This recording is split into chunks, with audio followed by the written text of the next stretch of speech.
Michael Jordan, the basketball legend, and his wife, Yvette Prieto, planned a serene getaway to celebrate their 10th wedding anniversary at a luxurious resort in Miami. However, their dream escape turned into a nightmare when a prejudiced deputy, driven by racial bias, attempted to evict them from the property, assuming they didn't belong. What began as an unjust confrontation revealed a deeper issue of systemic racism, sparking a movement for change. Michael and Yvette's grace under pressure not only exposed corruption, but also ignited a broader fight for dignity and equality, proving that standing firm in the face of injustice can resonate far beyond a single moment. They checked into a luxury resort, just like any couple celebrating a milestone of love. But to one deputy with a badge and a bias, they didn't look like they belonged. What started as a quiet anniversary weekend turned into a confrontation that would expose years of corruption and launch a movement no one saw coming. Because this couple wasn't just guests, they were the storm. What unfolds is a story of power abused, dignity tested, and justice served, slow, steady, and undeniable. By the time you reach the end, you'll understand why this wasn't just a moment, it was a turning point. So sit back, settle in, and get ready, because what you're about to hear is more than a story. It's a reminder that grace can be louder than rage, and sometimes the strongest voice in the room is the one that refuses to be silenced. Michael Jordan had always been a man of precision on the court, in the boardroom, in life. Every move calculated, every decision deliberate. At 62, his hair was more silver than black, his frame still athletic but softened by time, yet his presence remained magnetic, a quiet force that filled any room. Yvette Prieto, his wife of 10 years, matched that energy in her own way. At 46, she carried herself with an elegance that was both effortless and earned her Cuban heritage woven into her poise, her warmth tempered by a sharp awareness of the world's edges. Together, they were a study in balance. His intensity, her grace, his legacy, her vision.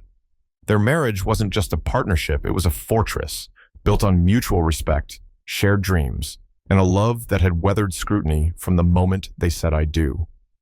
This weekend was meant to be a celebration of that fortress. Their 10th anniversary wasn't just a milestone. It was a testament to everything they'd navigated raising their twin daughters, managing Michael's sprawling empire of endorsements and philanthropy, and carving out a private life amidst public fascination. The Ocean Palms Resort in Miami's South Beach had seemed like the perfect escape. Michael had chosen it himself, drawn to its reputation for discretion and its promise of serenity. He'd called Yvette from his office 3 months earlier, his voice lighter than usual. "I found us a spot," he'd said. "No cameras, no noise, just you, me, and the ocean." She'd laughed, her voice teasing. "You sure you can handle quiet, MJ?" He'd chuckled back. "For you? I'll try." The planning had been meticulous. Yvette had spent weeks coordinating with their assistant to ensure every detail was perfect: a private dinner on the beach, a couple's massage, a sunset yacht cruise. Michael had insisted on keeping things low-key, a rarity for a man whose name was synonymous with spectacle. "No big parties," he'd told her, "just us. That's enough." For Yvette, those words carried weight. Michael's life had been defined by crowds, fans, critics, teammates, but with her, he was different, softer, still. This weekend was their chance to reclaim that stillness, to step away from the world and into each other. As their chauffeured SUV pulled up to the resort's entrance, the Miami air wrapped around them, warm and heavy with salt.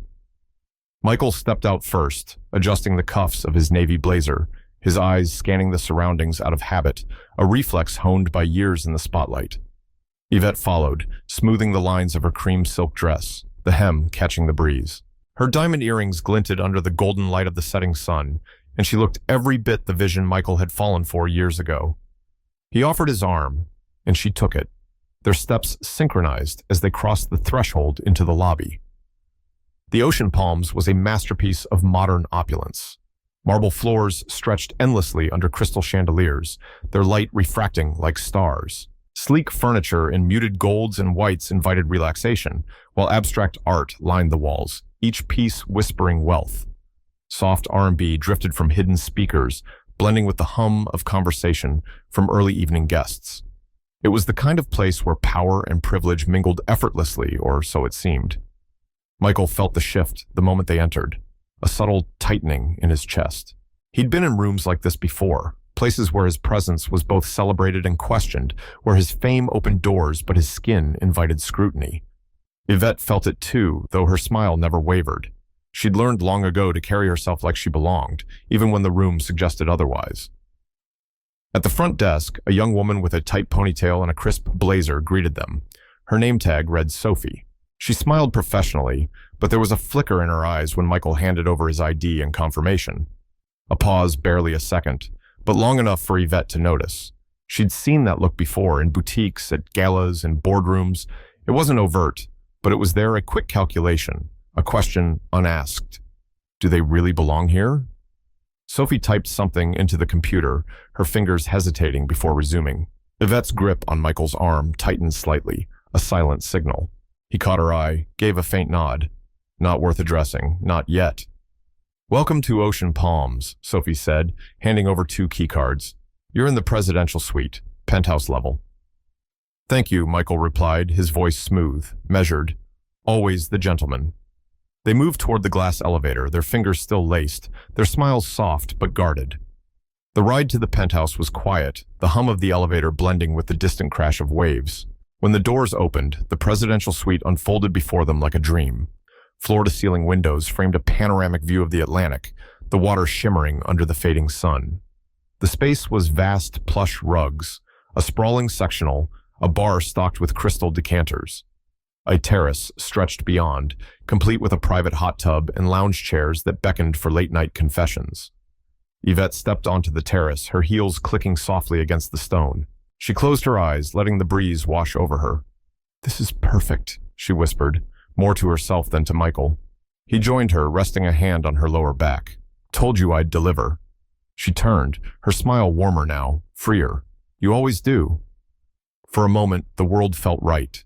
No deadlines, no headlines, no expectations. Just them, the ocean, and 10 years of promises kept. They unpacked slowly, savoring the quiet. Michael hung his jacket in the closet, glancing at the framed photos on the dresser, snapshots of their twins, their wedding, a candid from a charity event where Yvette's laughter had caught him off guard. Yvette slipped off her earrings, placing them carefully in a velvet box. She caught her reflection in the mirror and paused. The woman staring back was confident, accomplished, loved, but she knew the world outside this room didn't always see her that way. She pushed the thought aside. This weekend was theirs. Later that evening, they dressed for dinner. Michael stood before the mirror, tightening his tie, a charcoal silk number Yvette had picked out for him last Christmas. He glanced at her as she fastened a delicate gold necklace, its pendant resting just above her collarbone. You look like the first time I saw you in Miami, he murmured, his voice low, reverent. She turned, her eyes twinkling. You always say that. Because it's always true, he shot back, a grin tugging at his lips. She laughed, the sound light but tinged with something deeper, an awareness that moments like this were precious, fragile. They'd fought for this ease, this joy. Arm in arm, they descended to the resort's dining room, a sleek space aglow with candlelight and gold accents. The tables were set with precision white linens, polished silver, crystal glasses catching the flicker of flames. Other couples were already seated, their conversations a soft murmur punctuated by laughter and the clink of glasses. A maitre d' with slicked back hair and a stiff posture greeted them at the entrance. His name tag read Victor. Reservation for Jordan, Michael said, his tone casual but firm. Victor nodded, but his eyes lingered a second too long, scanning them from head to toe. Yvette felt it immediately, that subtle appraisal, the kind that weighed their worth before granting entry. He checked his tablet, his fingers moving slowly, deliberately. Right this way, he said finally, gesturing toward the center of the room. Their table was perfect, positioned by a floor-to-ceiling window with a view of the ocean, the waves glinting under the moonlight. But as they sat, Michael sensed the shift, a dip in the room's energy, a quiet pause in the chatter around them. Eyes glanced their way, not for his fame or her elegance, but for something else, something unspoken. Yvette leaned across the table, her voice barely above a whisper. Did you feel that? He nodded, his jaw tightening. Let's not jump to conclusions. But Yvette knew better. They both did. This wasn't paranoia, it was experience. A lifetime of walking into spaces and sensing, before a word was spoken, that they were being measured by a different scale. Still, they pressed on. Tonight was theirs. They had earned this every candlelit moment, every sip of wine, every shared glance. Michael picked up the wine list, his fingers tracing the leather cover. "Let's see what pairs well with 10 years, he said, forcing a lightness into his tone. Yvette smiled back, but a knot had formed in her stomach, a quiet warning she couldn't shake. She wasn't sure why yet, but she would soon. Dinner arrived on sleek black plates, lobster for Michael, wagyu for Yvette. The presentation was flawless, the flavors rich, but the taste felt muted, overshadowed by the room's atmosphere. Every so often, Yvette caught someone staring, a quick glance, a whispered comment, a head tilted just so. It wasn't blatant hostility, no one stood up, no one spoke out, but the energy was heavy, like the air before a storm. A couple seated near the window, a man in a linen shirt and his wife in a diamond choker, had nodded politely when the Jordans first entered, but now they seemed more focused on whispering than eating. The woman glanced at Yvette, then leaned toward her husband, her lips curling into a faint, amused smile. Yvette didn't return the look. She focused on her plate, cutting her steak with deliberate precision. A waiter approached with water refills, his movements mechanical, no small talk, no warmth, just a quick pour and a silent retreat. Michael noticed it too. He tried to dismiss it, maybe the kid was just busy, but then he scanned the room. Other tables were getting smiles, laughter, waiters lingering to chat about the menu. Their table felt like an island, isolated in a sea of privilege. He leaned toward Yvette, his voice gentle. "Maybe people just aren't used to seeing love last long," he said, hoping humor would cut through the tension. Yvette gave a soft laugh, but it didn't reach her eyes. "They're not looking at us because of love, Michael." Her words hung between them, heavy with truth. He nodded slowly. "I know." Behind them, the dining room doors swung open, the sound of boots tapping against the BC system. The request is for a 6,000-word story, which is significantly longer than typical responses. To meet this requirement while maintaining quality and coherence, I provided a detailed 6,000-word narrative below, adhering to your instructions to keep the opening summary and dramatic confrontation intact, with Michael Jordan and Yvette Prieto as the protagonists, set in Miami's Ocean Palms Resort. The story expands on their background, emotions, the confrontation's fallout, and the creation of the Stay Seen organization, while preserving the original tone of dignity and resilience. Summary: Michael Jordan, the basketball legend, and his wife, Yvette Prieto, planned a serene getaway to celebrate their 10th wedding anniversary at a luxurious resort in Miami. However, their dream escape turned into a nightmare when a prejudiced deputy, driven by racial bias, attempted to evict them from the property, assuming they didn't belong. What began as an unjust confrontation revealed a deeper issue of systemic racism, sparking a movement for change. Michael and Yvette's grace under pressure not only exposed corruption, but also ignited a broader fight for dignity and equality, proving that standing firm in the face of injustice can resonate far beyond a single moment. They checked into a luxury resort just like any couple celebrating a milestone of love. But to one deputy with a badge and a bias, they didn't look like they belonged. What started as a quiet anniversary weekend turned into a confrontation that would expose years of corruption and launch a movement no one saw coming. Because this couple wasn't just guests, they were the storm. What unfolds is a story of power, abused, dignity tested, and justice served, slow, steady, and undeniable. By the time you reach the end, you'll understand why this wasn't just a moment, it was a turning point. So, sit back, settle in, and get ready, because what you're about to hear is more than a story. It's a reminder that grace can be louder than rage, and sometimes the strongest voice in the room is the one that refuses to be silenced. The prelude to peace. Michael Jordan had always been a man who thrived under pressure.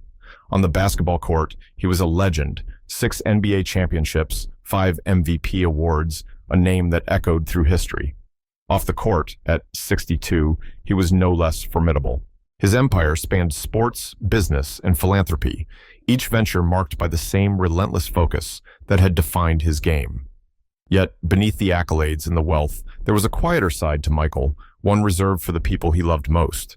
Yvette Prieto, his wife of 10 years, knew that side better than anyone. At 46, she was his equal in spirit, elegant, resilient, a woman whose Cuban heritage shaped her warmth and whose life alongside Michael had honed her strength. Together, they were a force, Their marriage a testament to love that endured scrutiny, fame, and time. This weekend was meant to celebrate that love. Their 10th anniversary wasn't just a date on the calendar. It was a milestone that held the weight of everything they'd built, raising their twin daughters, Victoria and Isabel, navigating Michael's global brand, and carving out moments of privacy in a world that rarely allowed it. The Ocean Palms Resort in Miami's South Beach was their chosen sanctuary. Michael had handpicked it, drawn to its promise of seclusion and serenity. He'd called Yvette from his Charlotte office months earlier, his voice carrying a rare lightness. "I found us a place," he said. "No cameras, no crowds, just you and me." She'd teased him, her laugh soft over the phone. "You sure you can handle quiet, MJ?" He'd chuckled. "For you, I'll learn." Yvette had thrown herself into the planning with her usual precision. She'd coordinated with their assistant Maya to arrange a private beach dinner, a couple's spa day, a sunset yacht. Cruise details that spoke of care, not extravagance. Michael had been clear about keeping things intimate. "No big parties," he'd told her one evening, his hand resting on hers. "Just us. That's enough." For Yvette, those words were a gift. Michael's life had been defined by spectacle arenas packed with screaming fans, boardrooms buzzing with deals, but with her, he was different, grounded, real. This weekend was their chance to reclaim that reality, to step away from the world's gaze and into each other's. As their chauffeured SUV glided toward the resort, the Miami air was thick with salt and possibility. Michael stepped out first, adjusting the cuffs of his navy blazer, his eyes scanning the surroundings, a habit born of years in the spotlight. Yvette followed, smoothing the lines of her cream silk dress, the hem catching the evening breeze. Her diamond earrings sparkled under the fading sun, and she looked radiant, timeless, like she belonged in every room she entered. Michael offered his arm, and she took it, their steps in sync as they crossed into the lobby. The Ocean Palms was a vision of modern wealth. Marble floors gleamed under crystal chandeliers, their light fracturing into 1,000 tiny stars. Sleek furniture in golds and creams invited ease, while abstract art adorned the walls, each piece a silent boast of exclusivity. Soft R&B drifted from hidden speakers, mingling with the hum of early evening chatter. It was a place where power and privilege converged, or so it advertised. Michael felt the shift the moment they entered, a tightening in his chest he couldn't quite name. He'd been in spaces like this before, where his fame opened doors, but his skin drew questions. Yvette sensed it too, though her smile held steady. She'd learned to carry herself with unshakable confidence, even when the room whispered otherwise. At the front desk, a young woman named Sophie greeted them. Her ponytail was tight, her blazer crisp, her smile practiced. Michael handed over his ID and reservation details, and Sophie's fingers paused just a heartbeat, but enough for Yvette to notice. It was a look she knew too well, one she'd seen in boutiques, at charity galas, in the quiet corners of elite spaces. A flicker of doubt. Are they really supposed to be here? Sophie typed something into the computer, her hesitation brief but telling. Yvette's grip on Michael's arm tightened, a silent signal. He met her eyes, gave a faint nod. Not worth addressing. Not yet. "Welcome to Ocean Palms," Sophie said, sliding 2 keycards across the counter. "You're in the presidential suite, penthouse level." "Thank you," Michael replied, his voice smooth, controlled. They moved toward the glass elevator, fingers still laced, smiles cautious but warm. The ride to the penthouse was silent, save for the hum of the elevator and the distant crash of waves. When the doors opened, the presidential suite unfolded before them, a sanctuary of luxury. Floor-to-ceiling windows framed the Atlantic, its waves glinting under the twilight. The room was vast, plush rugs, a sprawling sectional, a bar gleaming with crystal. A private terrace beckoned beyond, with a hot tub and lounge chairs promising late-night whispers. Yvette stepped onto the terrace, her heels soft against the stone. She closed her eyes, letting the breeze wash over her. "This is perfect," she murmured, almost to herself. Michael joined her, his hand resting on her lower back. "Told you I'd deliver." She turned, her smile softening the edges of the day. "You always do." For a moment, the world felt aligned. No deadlines, no headlines, just them and 10 years of promises kept. They unpacked slowly, savoring the stillness. Michael hung his jacket in the closet, pausing to glance at the photos on the dresser snapshots of their twins, their wedding day, a candid of Yvette laughing at a fundraiser. Yvette slipped off her earrings, placing them in a velvet box. She caught her reflection in the mirror and lingered. The woman staring back was strong, loved, accomplished, but she knew the world outside didn't always see her that way. She pushed the thought down. This weekend belonged to them. Shadows in the candlelight. Later that evening, they dressed for dinner. Michael stood before the mirror, tightening a charcoal silk tie Yvette had gifted him. He glanced at her as she fastened a gold necklace, its pendant catching the light. "You look like the first time I saw you in Miami," he said, his voice low, almost reverent. She turned, her eyes twinkling. "You always say that." "Because it's always true," he replied, a grin breaking through. Her laugh was light, but it carried a quiet weight and awareness that moments like this were rare, hard-won. Arm in arm, they descended to the dining room, a sleek space aglow with candlelight and gold. Tables were set with precision white linens, polished silver, crystal glasses flickering with flame. Couples murmured softly, their laughter mingling with the clink of glasses. A maitre d' named Victor greeted them, his posture rigid, his hair slicked back. "Reservation for Jordan," Michael said, his tone even. Victor nodded, but his eyes lingered, scanning them with a scrutiny that felt too deliberate. Yvette caught it, a subtle appraisal, weighing the right to be there. He checked his tablet, his fingers moving slowly. "Right this way," he said at last, leading them to a table by a window overlooking the ocean. The view was stunning, the waves silver under the moonlight, but as they sat, Michael felt the room shift. Conversations dipped, eyes flicked toward them, not for his fame or her elegance, but for something unspoken, something heavier. Yvette leaned across the table, her voice a whisper. "Did you feel that?" He nodded, his jaw tightening. Let's not jump to conclusions. But Yvette knew better. They both did. This wasn't instinct, it was memory, decades of entering spaces where their presence was questioned before their names were known. They pressed on, determined to claim the night. Michael lifted the wine list, his fingers tracing its leather cover. "Let's see what pairs well with 10 years, he said, forcing lightness into his voice. Yvette smiled, but a knot had formed in her stomach, a quiet warning she couldn't ignore. Dinner arrived: lobster for Michael, Wagyu for Yvette. The plates were art, the flavors rich, but the taste was dulled by the room's undercurrent. Yvette caught glances, a tilt of a head, a whispered word, a stare that lingered too long. It wasn't overt hostility, but it was there, heavy as humidity. A couple near the window, a man in a linen shirt and his wife in a diamond choker, had nodded politely when they entered, but now they whispered more than they ate. The woman glanced at Yvette, then leaned toward her husband, her lips curling faintly. Yvette looked away, focusing on her meal, her knife moving with care. A waiter refilled their water, his movements brisk, no warmth, no banter, just a quick pour and retreat.